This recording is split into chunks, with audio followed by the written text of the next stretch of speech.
outright winners, top finishes, DFS lineups, players that can trip you up, and of course, breakdown and a special bit of trivia at the end you do not want to miss. Welcome, everyone, to the 2026 Masters Breakdown. This is The Cut Line. I am your host, Andy Lang, being joined, as always, by my fellow golf betting expert, Yann. Yann, it's just my favorite golf week. Once they tee off on Thursday, I am just locked in. Is this your favorite golf week?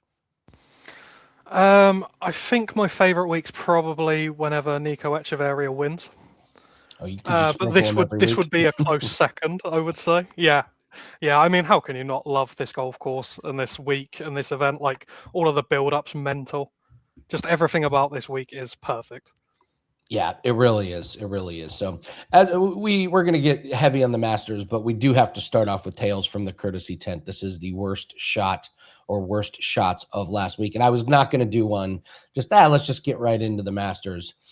And then Robert McIntyre comes up on 18, and there's double crosses, and then there's this double cross. This was in the fairway. There was no reason for it.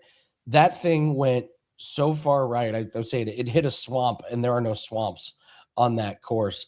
You were watching it. How do you describe that shot? It was truly horrendous. I mean, there's something about this British and Irish boys. Whenever they're in contention, they just love to put it in a penalty area. I mean, first Shane Lowry and now Bob Mack. It's one of the most incredible shots in contention I've ever seen. That's the only way I can describe it. It was bad. I mean, we're at the Masters. We've seen some guys hit some pretty terrible shots, but this one was just all time bad. So shout out to Bobby Mack. Hopefully puts it behind him. We'll talk about him a little bit later. But all right, let's get into it here. And we always start with our one and dones. In our one and done league, we get to pick one player each week for the entire year, and the score is their prize money. So big week because it's a monster purse, and you can only use one golfer one time per year. Last week, I was on Spieth, you were on Nick Taylor. We finished 63rd and 28th, but big week because whoever can pick an outright winner here gets a huge prize pot. So who did you end up with? I'm taking Minwoo Lee this week. I've been saying it for weeks, and I'm sticking with it. I think he has every chance of winning this tournament. One of the most consistent players on tour. Still hasn't missed a cut all year and has 3 top 6 finishes. A guy who keeps rising in this game and gets more and more classy every time I watch him. There is no weaknesses to any part of his game. He's great off the tee, a fantastic iron player, great short game, solid putter. He ticks every box for this sort of assignment. It just feels like it's all been gearing up for major season for Minwoo Lee. I will be betting him every single way possible this week. Okay. All right. Minwoo Lee. I like where you went with it because I don't think I think the general consensus is this is probably the most wide open a Masters has been in quite some time. You've got no Tiger, no Phil. That hasn't happened since 1994. And you've got guys at the top with injuries and babies and all kinds of stuff. I like where you went with this because I tried to pick a guy that I just haven't heard anybody talk about. I'm going to use my Xander Schauffele start. I think he might be back to 100%. Third and fourth the last 2 tournaments. He's finished top 10 the last 3 years here. He's long and accurate off the tee, which is an absolute must. Like, you got to be both here. This is one of those few courses where you can't just be long and inaccurate. You can't be accurate and short. You got to be long and accurate. Last 30 days, his approach is plus 1.32 and his putting is plus 0.51. I haven't heard much rumblings about Schauffele. It's all about some of the other guys. So I think this, if there's a year where a guy like Minwoo or a guy like Schauffele that nobody's really talking about, that could absolutely be the one. So, all right, good, interesting picks on one and done. I'm glad you and I were kind of going down the same route.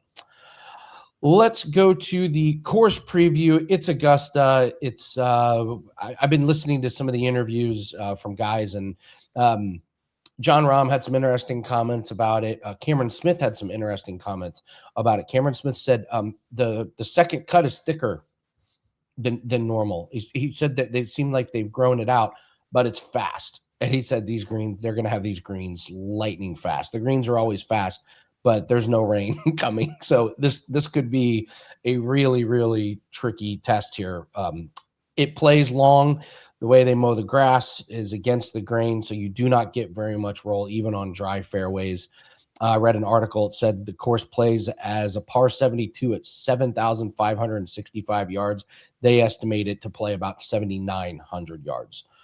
I listened to Rom earlier today before we were talking about it, and he was saying that in these conditions and with the length, there are just some pins you can't go at. You can't even entertain going at them. It's obviously a true test. So the only thing I'll add to it, because I think most people watching this know this course pretty well. I've always said I think this is the perfect 18th hole.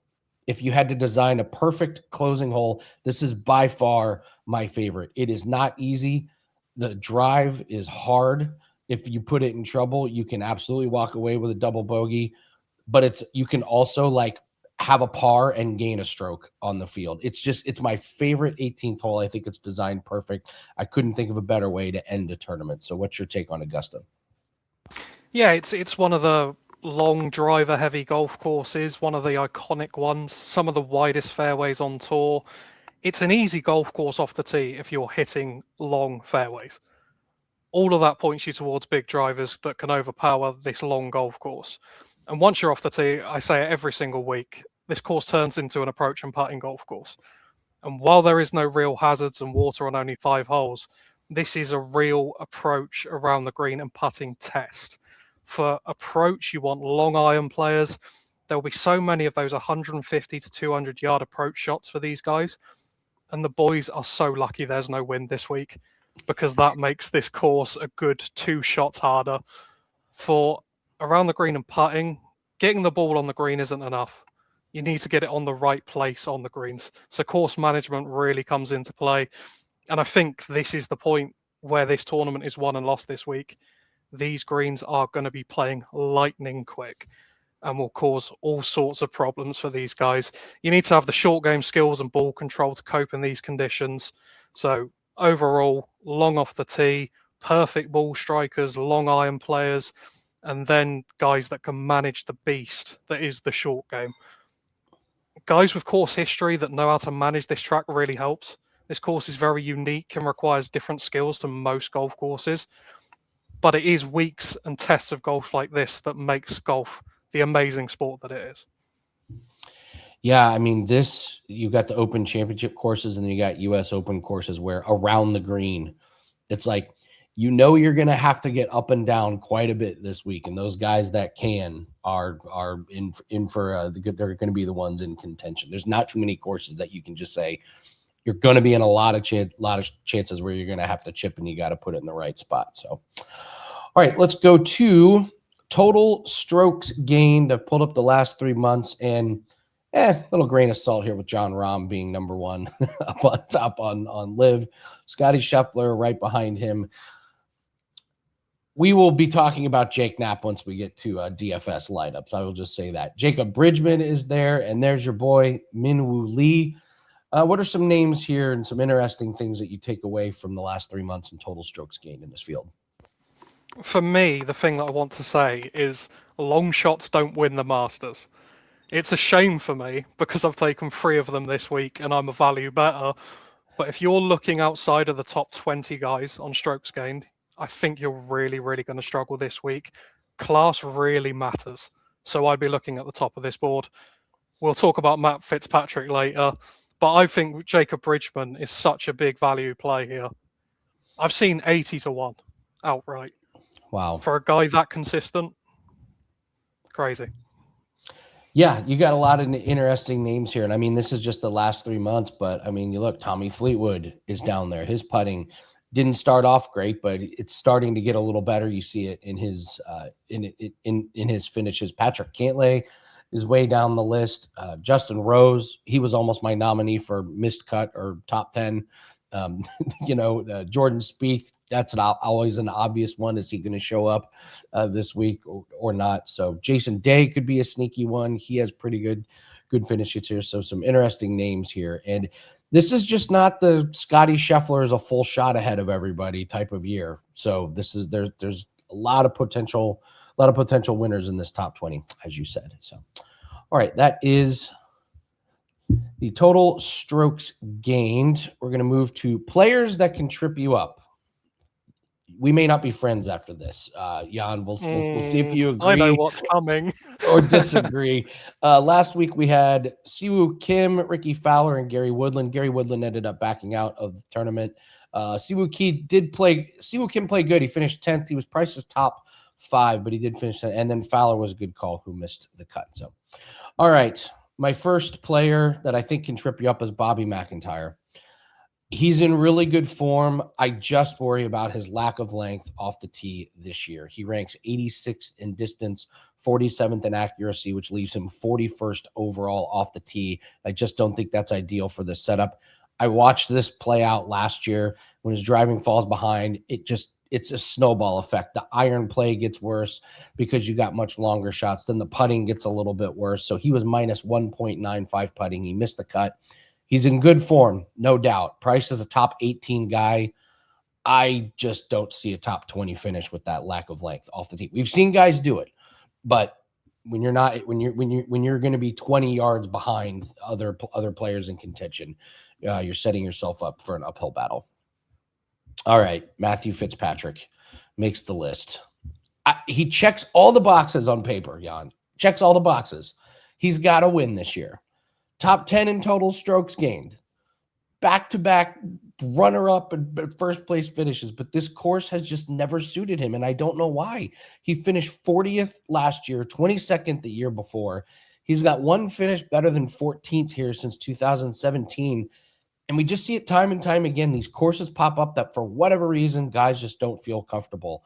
I think he's priced too high. I think there's just something about it. I don't know if it's mental or if there is something about him being able to read the greens, not read the greens. But Matthew Fitzpatrick, I just can't get behind this week. I imagine we're probably going head-to-head on this one, but we'll see. I have to put Scottie Scheffler in. If I'm going to be consistent with the fade the baby theory, this is it. I mean, this baby is less than 2 weeks old. I know it's his second baby, but it's more than that. It's his recent form. No top 10 finishes his last 3 starts. His approach play has dipped to plus 0.1 compared to plus 0.6 in the 3 prior. Even the plus 0.6 was a little bit low for him. At this price, new baby, and not good form coming into, and the strongest part of his game, those irons are not dialed in. I will not be betting on Scottie Scheffler this week. So Robert McIntyre, Matthew Fitzpatrick, and Scottie Scheffler are 3 players that I think can trip you up. We're running a special like we do every week, but man, if there's a week to do it, it's get 7 days of golf for the $25. It's myself and Yann's plays. And what we love about the majors is the books just give you so many more matchups and different markets and different props to take advantage of. So we run the special so you get all of our daily plays. And this is a tournament we're probably going to have daily plays Thursday, Friday, Saturday, and Sunday, just because of all the options that they give you. Like last week, there were a lot of guys I wanted to bet on or bet against daily, and you just didn't get the lines. You're going to get lines on every single one of these guys this week. So this is probably going to be a little bit more of a higher volume week. So we want to run the special. It gets you all percentages and all plays, 7 days for just $25. You're going to get myself and you're going to get Yann's plays as well, all wrapped up to one. You can get that at wt.buzz/AL. All right, Yann, let's get into top 10 or missed cut. Guys, high risk, high reward. I will let you go first. Who do you have on this one? A lot of nominees this week. A lot of nominees. I am taking Brooks Koepka. The approach play and course management is there for Brooks. When he's on and his class is showing, he can compete in any tournament. His 13th place finish at the Players would put him in the conversation this week. It all just comes down to putting with Brooks. In 2026, the 3 events where he had average putting, 18th, 13th, and 9th place finishes. The 3 where he lost over a stroke putting, miscut, 56th. If Brooks totally no-shows this week, I don't think any of us will be even remotely surprised. We just know it will be because he missed 5 putts within 4 feet. If he turns up on his A game, he can easily get a top 10 finish, but the putting signs are firmly on the wall, and a disastrous opening 2 rounds from him are more than possible, making Brooks Koepka a great shout for top 10 or miscut, in my opinion. He was 100% on the short list of guys that was like, yeah, that checks all the boxes. I'm going to go with Colin Morikawa. I don't know if we know how that back is going to be feeling. If he got just enough time to get his back to 100% or even 95%, this guy is absolutely a top 10 and winning contender. He's finished 14th, 3rd, 10th, and 5th. But the fact is, we haven't seen this guy in a month. And I know he wanted to play before this tournament and couldn't. And that is a gigantic red flag. I wouldn't be surprised one way or the other. I wouldn't be surprised if we have a withdrawal. That wouldn't surprise me either. Plays one round and is +2 and says this isn't worth it, and we don't see him the next day. So I got Colin Morikawa as my top 10 or miscut nominee. All right, head-to-head matchups. I did Thorbjornsen over Fowler last week. That was a nice win. So I will take the first head-to-head matchup here, Yann. I've got two of them. I've got Jake Knapp over JJ Spawn. I don't believe the JJ Spawn. He was minus 0.47 putting this year and then plus 0.98 last week. His approach was plus 1.7. He's not that long off the tee. He finished 50th here last year. I don't buy that. That was such an outlier performance from him last week. I don't believe he carries it over. And Jake Knapp, 3rd in total strokes gained. He's long off the tee. This guy's 8th on tour in this. I'm just not buying the win from JJ Spawn this week. I could see a miscut from this guy as well, where his putting goes back to normal. So that's my first head-to-head matchup. What'd you come up with? I'm going back to the tried and tested Adam Scott over Shane Lowry. This matchup is just the gift that keeps on giving. Scott has now beaten Lowry in the last 5 tournaments they've played together. I hate to say it because I love the man, but Lowry is awful right now. His irons are the only thing that have anything about them, and Scott is still hitting his irons better than Lowry right now. Adam Scott is just so well-rounded and consistent. He's a great course manager. I don't trust either of these guys with a putter right now, but Scott will outdrive Lowry and have a more reliable short game. This is a great course to be betting Scott. He won the Masters in 2013. He's had 7 other top 20 finishes here. Lowry's record here is pretty good, but with the way he's playing right now, I'm not even sure it matters. 2 miscuts and a 28th place finish is hardly ideal Masters prep. These guys are just 2 players in very different places right now. If you're not fading Lowry, I don't know what you're doing. And Adam Scott is one of the safest pair of hands on the PGA Tour. Yeah, that will absolutely make the card for sure. I'm going to take a guy that I like this week that has missed the cut in 2 straight tournaments. And you're saying, well, why would you do that? And I will say, well, a couple years ago, he basically said, this is what I'm gearing up for. I'm going to take Max Homa over Brian Harman. Harman is he's not long enough. He's 151st in driving distance. Homa's 55th. There's 16 yards difference longer off the tee, which is basically a mile at this course. And Harman is just, when you get to these long courses, he just can't keep up with these guys. And the results show it. He finished 36th and 3 missed cuts in the last 4 years. Meanwhile, Homa, 12th, 3rd, 43rd, and 48th. He's seeing the weekend. He's showing you a little bit of upside. And I know his game has not been good this year, but he said it a few years ago. I'm gearing up my game for Augusta. I'm gearing up my game for the Masters. I don't think he really cares too much about some of these other tournaments, but if you're someone like Max Homa that can pull off a win at the Masters, my God, that defines your career. So I expect a good showing for Max Homa this week on a course he knows well and plays good at, and a course that Brian Harman is really terrible at. So I did 2. Did you have another head-to-head? No, I only did 1. It's true. When you're I loved my 1 so much, I only did 1. I love it. We're going to get to top finishing positions. If you guys could please take a second, hit the like button and leave us a comment. Tell us your best bet. Tell us your favorite outright, what you like, if you agree, disagree with any of us. But let's get to top finishers here. I'll let you go first on this one. Well, of course, I'm taking Matthew Thomas Fitzpatrick top 20. The pride of Yorkshire comes into this at the peak of his powers, in my opinion. Well rested after a 2nd place at the Players and an outright win at the Valspar. He has a very consistent Masters record. 5 top 25s in 11 visits here. only missing the cut on his debut in 2014. And like you say, fits on paper. He just has the perfect around the green approach, tee to green game. He has the ball control skills to deal with the fast greens. He's stupidly accurate. He's hitting his irons perfectly right now, and he's a brilliant course manager. I will go as far to say if he putts well this week, he wins this.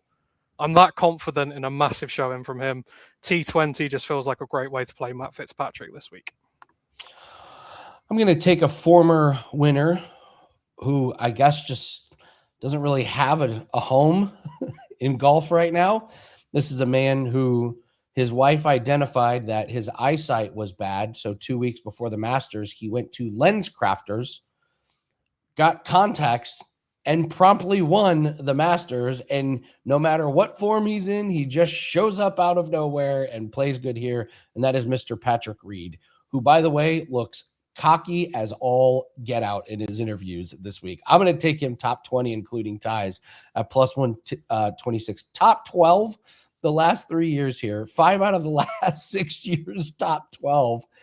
And he's playing really good.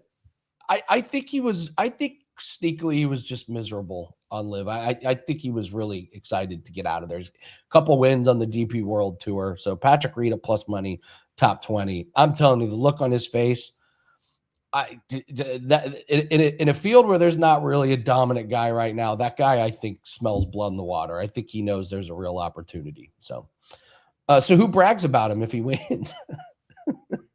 Like, DP World Tour? Do they get to brag that they have a winner? I mean, how many events has he played on the DP World Tour? Probably I don't know, 7 or 8 or something. I'm not sure they can take ownership of him from that. It's like a rogue free agent wins the Masters. Yeah, he's like the Lone Ranger, isn't he? He just really a is man on an island right now. Absolutely.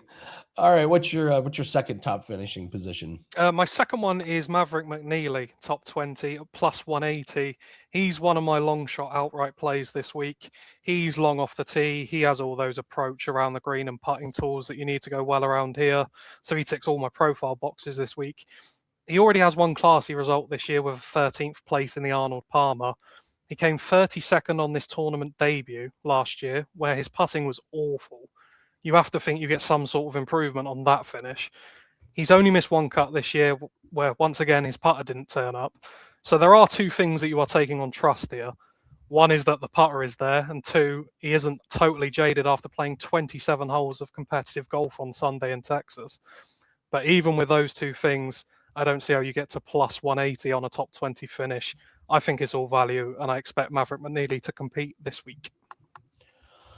Love that play. He's going to appear in Draftkings Darlings. So my last one, I just keep coming back to and I hate saying value, but it's just value on Jake Knapp. I don't understand it. He's played here before. He's not a debutante. So it doesn't check the box like, well, first time guys playing here. He's been here and he made the cut. So he got 4 rounds in at this place. So I'm going to take him top 40, not including ties. Third in total strokes gained, 5 out of the last six tournaments. He's finished top 8, and he's been doing it in loaded fields. I know course history is super important, but just saying, he played here 2 years ago, and my gosh, is he in so much better form than he was 2 years ago. So Jake Knapp, top 40, not including ties, is that one. All right, here's the big category on. This is like when they're like, oh, it's time for top movie at the Oscars. Outright winners. Who did you settle on? Best name and number. So I think the outright betting this week is fascinating, obviously. I give Xander and Ludwig every chance, and obviously I got Fitz and Minwoo. They are right there for me. But there is one guy I think is a great price at a relatively short price, and that's Cam Young. Another guy where this tournament feels like it's been the longer term aim. He's had 2 top 10 finishes here in 23 and 24.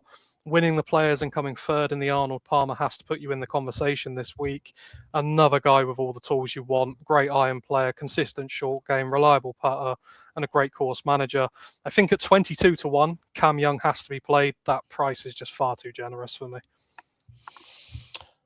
I love that Yann and I don't talk about our picks before the show because we have surprises. I landed on Cam Young as well for all the reasons that you said. Just the number, how open it is at the top, and I can poke holes with Scottie, with Rory, with even Bryson, especially with Rahm. And yeah, this is absolutely a tournament where a 25 or 30 to 1 guy could be in the final group, and that's really all you need. You just need this guy to be within a couple shots of the lead. So yeah, I have nothing more to add. I was almost going to go with Minwoo Lee. You've done a great job covering that one. So Patrick Reed wouldn't surprise me, and I still say Colin Morikawa wouldn't surprise me at the slightest if that guy's healthy and all of a sudden he's there in the top 3. So all right, we like Cam Young. All right, we're gonna do DraftKings Darlings, and then I've got a impromptu trivia game for Yann. So I'm gonna go over DraftKings Darlings, and I've done something fun here, Yann. I'm doing my regular DraftKings lineups, and I have 2 extra ones that I've sprinkled in for $1 in $1 tournaments. So I know you're going to love my first DraftKings darling. That's Maverick McNeely. He's only 7,200. You did a great job breaking him down. 21st, 32nd, 13th, decent length off the tee. 19th in the field in total strokes gained. Weak field, good upside. He's played here before, so I think he sees the weekend and gets us points. Harris English at 7,300. Probably not going to be in the final group on Sunday, but he's just a really safe play when it comes to course history. He's not missed the cut here. He's finished 12th and 22nd the last 2 years. And this season, very, very consistent. Just one missed cut. Every other start finishing inside the top 28. So this is a perfect DFS guy at a major, someone that's not going to be overwhelmed by the moment. Just get us some weekend points. And do you know that Jake Knapp is only priced $100 more than Harris English? He's 7,400. He's like one of the Jake Knapp is a DraftKings darling.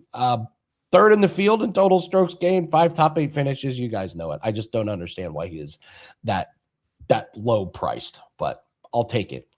So my article is up on the news section of wagertalk.com. It gives you the full DFS lineup that I'm playing with my money. Last week we did not do good. John Perry, of course, comes through and does well, but Tom Kim missed the cut for the first time this year. John Perry, 14. John Perry every week, man. Every week. Every week with He's this the guy. best, man. I love that guy. And then we've got Finau was 49th, so it was not a good week for DFS, but let's do it this week. All right, I will go to my first goofy lineup here, and we will pull this up. And Yann, this is the all injury team. You got to get a couple guys with a couple back injuries in there with Rory McIlroy and Colin Morikawa. I want Ben Griffin, who almost lost his eyesight a couple years ago and now has to wear special sunglasses. Sungjae Im, who had a pretty bad injury to start the year. He's been shaky. Gary Woodland had brain surgery. That counts as an injury. And I have to throw in Charles Schwartzel because he has my favorite injury on a golf course. He was playing with his Pro-Am partner who drank before the round and tried to hit a ball out of the trees. He hit a tree and the ball bounced into Charles Schwartzel's wrist and he had to withdraw from the tournament because it hurt his wrist so bad. So that is my all-time injury team going into this week. And then we'll go to the next one. I'm calling this let's see, where is it? I believe it's the Live Defector Squad. I figured out a way to get Bryson and Rahm into a lineup. So you can get Bryson, Rahm, Hatton, Ortiz, McKibben, and Bubba Watson all into one lineup. It's a strong team. I mean, it's front loaded, but it's a strong team. It's not that bad. McKibben and Ortiz are the terrifying ones. Like those are the ones you're like, oh God. I mean, Bubba Watson. I mean, Bubba Watson finished 14th last year. Like imagine getting him at 6,300 and he rips off a top 15 finish for you. So that's your Live Defector Squad if you're a big Live fan. All right, Yann, are you ready for a little bit of trivia? I'm gonna do my best. This is opinion trivia, by the way. It's not like factual. So, who would you most be surprised if they missed the cut? Scottie, Rory, or Bryson? Who would you most be surprised by? Bryson. He's got the least question marks, I'd say. Crazy enough, I think I have to agree with you. I think Bryson's got maybe the highest upside Yeah. with form right now. So yeah, I think I'm with you.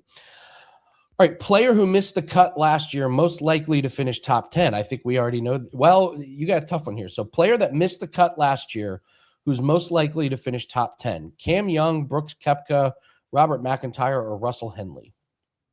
Yes, Cam Young. Cam Young in the top 10. This is a fun one. Charles Schwartzel, Zach Johnson, and Danny Willett. Besides being former winners, what do they all have in common? Is it A, they all made the cut here last year? B, they've never had a top 10 finish outside of their win at the Masters? Or is it C, they all have a win on the Seniors Tour this year? It's got to be A, isn't it? Charles Schwartzel, Zach Johnson, and Danny Willett all made the cut last year. Yes. Well, because I know it's not B because Zach Johnson came like 7th last year or something. He's got ridiculous. a couple. Danny Willett has never finished top 10 outside of his win. But yes, all three of those guys got you weekend points in DFS. Imagine that. So, and then last question. If you only got to pick one, which Masters concessions item would you pick? Would you want to try the pimento cheese sandwich, the Georgia peach ice cream sandwich, or the breakfast chicken biscuit? It'd be the ice cream sandwich because we don't really do that over here. That's like an exotic thing for me. I agree that it has to be the Georgia peach ice cream sandwich. Sounds delicious, and I may try and make one at home. Yes. So We'll both be doing that this week. Yes, absolutely.